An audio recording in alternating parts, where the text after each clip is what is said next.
Semuanya, makasih udah klik video ini. Di video kali ini, sesuai judulnya, aku bakalan ceritain sebuah kasus yang tengah viral, yaitu tentang Isabel Guzman.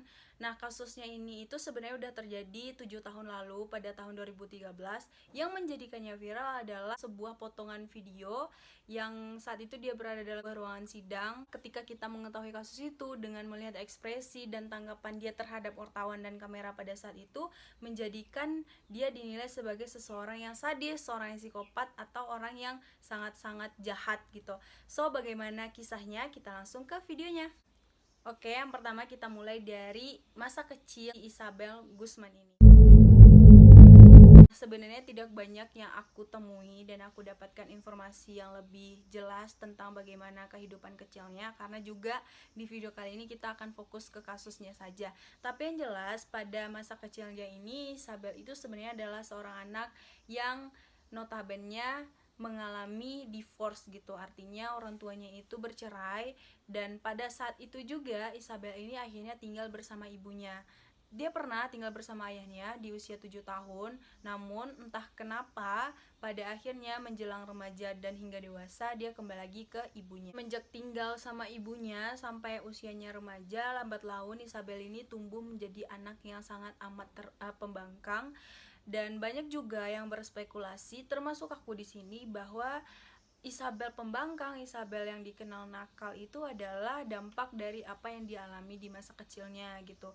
Mungkin saja ketika itu dia menjadi anak yang gak bisa survive dengan apa yang telah terjadi dalam keluarganya. Jadi bagaimana menurut kalian? Kalian setuju gak sih kalau misalnya pembangkangnya itu adalah akibat dari apa yang dia alami ketika kecilnya? Komen di bawah. Singkat cerita, sampai suatu hari ibunya Isabel ini memutuskan untuk menikah lagi. Ibunya itu menikah dengan seorang pria yang bernama Ryan Hoy. Semenjak ibunya menikah lagi, Isabel ini makin menjadi pembangkang, makin menjadi tidak terkontrol lagi. Dia sering berkelahi dengan ayah tirinya, sering juga berkelahi dengan ibunya. Bahkan dalam suatu kesaksian dari ayah tirinya ini, dia mengatakan bahwa hampir tidak ada satu waktu pun di mana keadaan Isabel dan ibunya itu dalam keadaan yang tidak berantem. Artinya hampir setiap hari, hampir setiap waktu mereka terlibat dalam sebuah perdebatan, terlibat dalam sebuah kecekcok di dalam rumah gitu. Lebih lanjut juga, Ryan mengatakan bahwa ibunya Isabel ini juga orang yang sangat keras. Jadi Isabel keras, ibunya keras, jadi makanya tidak pernah ditemukan ujung permasalahan, inti permasalahan, apalagi penyelesaian dari permasalahan antara ibu dan anak ini. Menjak pernikahan itu, Isabel mulai merasa bahwa dia menjadi diabaikan oleh ibunya, dia tidak lagi diperhatikan oleh ibunya gitu. Ya ini wajar sih ya gitu, harusnya sebagai seorang ibu juga kayak sebelum kita nikah itu setidaknya kita memperbaiki dulu lah kan, kayak bagaimana hubungan kita dengan anak gitu. Tapi di sini bukan itu poin yang akan aku sampaikan ya, itu hanya sebagai selingan, itu pendapat aku tentang bagaimana hubungan Isabel dengan ibunya. Oke guys, itu masa kecil dari si Isabel ini dan juga sedikit profil dari orang tuanya. Selanjutnya kita akan masuk ke kronologi pembunuhan Isabel.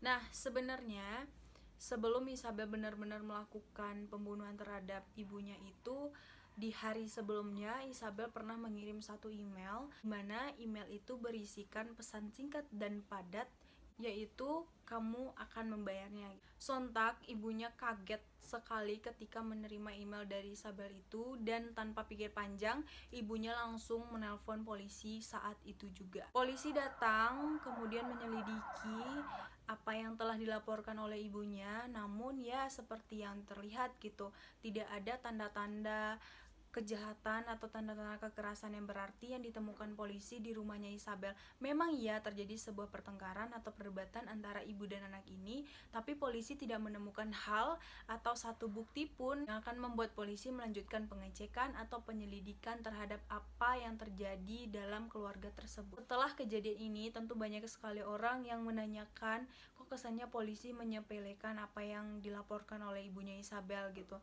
Nah, di sana polisi menyatakan bahwa saat itu memang terjadi sebuah perkelahian antara ibu dan anak ini, tapi itu hanya sebatas perkelahian biasa atau perdebatan biasa yang ya itu wajar. Akhirnya karena tidak menemukan apapun di sana dan melihat bahwa situasi dan kondisi itu udah mulai redam, polisi memutuskan untuk pergi. Saat itu ibunya Isabel ini tidak puas dengan apa yang telah dilaporkannya kepada polisi. Dia tetap merasa takut dan merasa terancam atas apa yang dilakukan oleh Isabel kepadanya. Lalu ibunya ini menelpon ayahnya Isabel atau mantan suaminya untuk sedikit berdiskusi tentang Isabel, tentang apa yang dialaminya, tentang bagaimana perkembangan anaknya gitu. Tanpa pikir panjang, tentu saja ayahnya langsung menghubungi Isabel gitu. Di sana mereka banyak bercerita, banyak ngobrol. Isabel pun seperti itu. Dan pada saat inilah ayahnya ini berekspektasi bahwa Isabel akan menjadi orang yang lebih baik. Setelah berkomunikasi dengannya, Isabel akan menjadi anak yang lebih penurut terhadap ibunya gitu. Namun ya seperti yang kita tahu, itu hanya ekspektasi ayahnya saja. Isabel akan menjadi seorang pembunuh tanpa disadarinya. Di hari pembunuhan pada tanggal 23 Agustus 2013, kejadiannya itu sekitar jam 10. Nah, kejadiannya itu seperti ini, guys. Pada jam 9.30 ibunya Isabel ini pulang bekerja dan pada saat itu juga semuanya ada di rumah, ada ibunya, ada Isabel dan juga ada ayah tirinya gitu.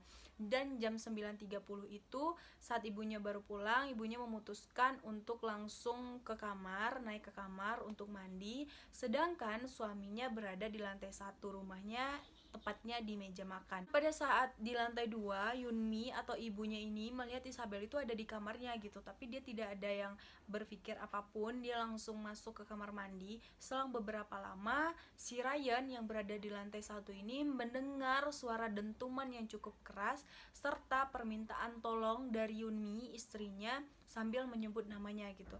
Ya, sebagai seorang suami ketika itu dia tanpa pikir panjang dia langsung naik ke lantai 2. Dan saat itulah dia melihat Isabel sedang melakukan suatu perbuatan yang teramat keji terhadap ibunya gitu. Saat berdiri di pintu kamar, Ryan berusaha untuk langsung menerobos ke kamar mandi, tapi sayangnya Isabel ini dengan cepat dan sigap langsung menutup pintu kamar mandi kemudian menguncinya. Saat itu Ryan juga sudah berusaha untuk mendobrak pintu kamar mandi itu, tapi tidak berhasil terbukti. Dan saat berusaha mendobrak pintu ini juga Ryan melihat darah yang sudah mengalir dari lantai tepat di sela-sela pintu kamar mandi. Tidak berselang lama dari dia melihat darah itu, pintu kamar mandi dibuka oleh Isabel. Isabel keluar dari kamar mandi. Tak ada apa-apa yang dilakukannya, hanya berjalan lurus menatap ke depan sembari dia berlari meninggalkan rumahnya. Tidak lama setelah itu, tentunya Ryan langsung menghubungi 911 pada jam 10 malam. Kemudian Yunmi atau istrinya ini dinyatakan meninggal pada pukul 10.28 waktu setempat. Kita masuk ke proses penangkapan Isabel Guzman. Sebelum tertangkap oleh polisi, Isabel Guzman ini ketika dia tadi keluar dari rumah itu, dia langsung mengunjungi satu minimarket terdekat. Ketika dia masuk ke minimarket tersebut, tentunya dia menjadi pusat perhatian oleh petugas-petugas minimarket yang ada di sana gitu. Ya secara gitu, dengan pakaiannya yang lusuh, dengan rambut yang acak-acakan, juga dengan badan yang banyak bersimbah darah di mana-mana gitu. Pada saat itu, Isabel mengatakan kepada petugas itu bahwa dia adalah korban dari pemerkosaan, dan Isabel menyatakan dan meminta kepada petugas itu untuk tidak menelpon polisi karena dia ingin menyelesaikan masalahnya sendiri gitu. Maksud dan tujuan Isabel ke dalam minimarket tersebut adalah dia ingin numpang membersihkan diri, numpang untuk berbenah diri di minimarket tersebut. Dan kalian tahu ketika itu dia juga berusaha untuk mewarnai rambutnya dan juga memotong rambutnya sedikit. Ya mungkin ya kalau misalnya aku berpikir alasan dia melakukan ini adalah untuk menghilangkan jejak gitu secara tidak langsung ya, walaupun sebenarnya kan polisi pun sudah tahu siapa yang melakukan, tapi setidaknya dia tidak menjadi sasaran dari perubahannya itu karena ciri-cirinya sudah berbeda. Dan selanjutnya setelah 6 jam pencarian, polisi menemukan juga Isabel ini dan didakwa dengan pembunuhan berencana tingkat pertama pada usia 18 tahun. Kemudian guys, dalam pernyataannya Isabel ini menyatakan bahwa dia menusuk ibunya sebanyak 79 kali. Namun dari penyelidikan, Isabel ini telah menusuk ibunya sebanyak 151 kali. Itu termasuk 35 kali di bagian wajah dan 51 kali di bagian leher. Yang lebih mirisnya lagi adalah Yunmi ini meninggal bukan karena tusukan atau tikaman yang dilakukan oleh anaknya, melainkan karena pukulan dari tongkat baseball. Jadi kesimpulannya itu, kalau misalnya kita analogikan seperti ini, saat dia menikam ibunya dengan banyak itu, ibunya belum meninggal dan dia memutuskan untuk memukul ibunya, memukul kepala ibunya dengan menggunakan tongkat baseball itu, barulah pada saat itu ibunya menghembuskan nafas terakhir. Oke guys, itu kronologi dari proses penangkapan Isabel ini gitu. Selanjutnya kita masuk ke persidangannya Isabel Guzman. Seperti yang kita tahu, Isabel Guzman ini dinyatakan tidak bersalah oleh majelis hakim. Hal ini menjadi keputusan hakim karena beralasan Isabel ini berada dalam keadaan gangguan jiwa atau dia mengalami gangguan jiwa atau tekanan mental. Artinya ia melakukan sesuatu itu tanpa ia tahu apakah itu benar atau salah gitu. Bagaimana menurut kalian? Apakah dia benar-benar seperti yang dinyatakan hakim? Komen di bawah. Namun tetap saja ya gitu, namanya juga seseorang yang sudah melakukan kejahatan. Di sini jaksa penuntut hukum tetap ingin menghukum atau memberikan tuntutan hukuman kepada Isabel sesuai dengan apa yang telah dia lakukan. Ya seperti yang kita tahu juga gitu, ternyata hasilnya juga nihil. Isabel tetap dinyatakan tidak bersalah. Nah, alasan kegilaan yang sudah dinyatakan oleh hakim tadilah, pada akhirnya Isabel ini dikirim ke sebuah institut kesehatan di Colorado juga. Institut itu juga seorang dokter telah memberikan kesaksian mengenai keadaannya Isabel. Dokter ini menyatakan bahwa Isabel ini menderita skizofrenia dan delusi paranoid gitu. Kalau misalnya kalian yang belum tahu ini, silahkan di searching. Singkatnya itu adalah suatu penyakit mental yang mengakibatkan seorang itu mengalami kecemasan yang berlebih atau paranoid, ketakutan yang berlebih yang nggak jelas gitu. Yang dia takutin itu apa, yang dia cemaskan itu apa, juga itu berlebihan. Lebih lagi, dokter ini juga menuturkan bahwa Isabel ini sering sekali berlaku aneh. Misalnya seperti dia sering ngobrol dengan seolah-olah ada lawan bicaranya, tapi itu tidak ada gitu. Atau dia menatap ke ruang hampa atau ke ruang kosong di mana dia tiba-tiba nangis sendiri, ketawa sendiri tanpa juga alasan yang jelas. Nah, pada saat di rumah sakit ini atau di institut ini, dokter juga menanyakan kepada Isabel alasan apa, kenapa gitu, kenapa dia melakukan itu kepada Yunmi. Kepada dokter, Isabel mengatakan bahwa dia membunuh wanita itu dengan alasan itu bukan ibunya. Isabel mengatakan bahwa wanita itu sebenarnya adalah Cecela, yang dokter juga nggak tahu itu siapa, itu hanya ada di pikiran dan itu hanya kesaksian dari Isabel Guzman ini. Dokter nanya lagi dong gitu, kenapa gitu, toh kalau misalnya dia pun bukan ibu kamu, kenapa kamu membunuh gitu. Isabel mengatakan dia melakukan itu dengan alasan untuk menyelamatkan bumi dan isinya gitu ya. Aku nggak mau berspekulasi apa-apa, itu adalah yang dinyatakan oleh Isabel. Kalau misalnya kalian punya pendapat yang apapun yang ingin kalian sampaikan, silahkan komen di bawah ya. Dari sini telah diputuskan bahwa Isabel tidak akan keluar dari rumah sakit tersebut sampai mungkin ketika dia tidak lagi menjadi ancaman bagi orang lain, tidak lagi membahayakan untuk orang lain. Tapi juga bisa jadi Isabel akan selamanya ada di institut tersebut atau rumah sakit tersebut.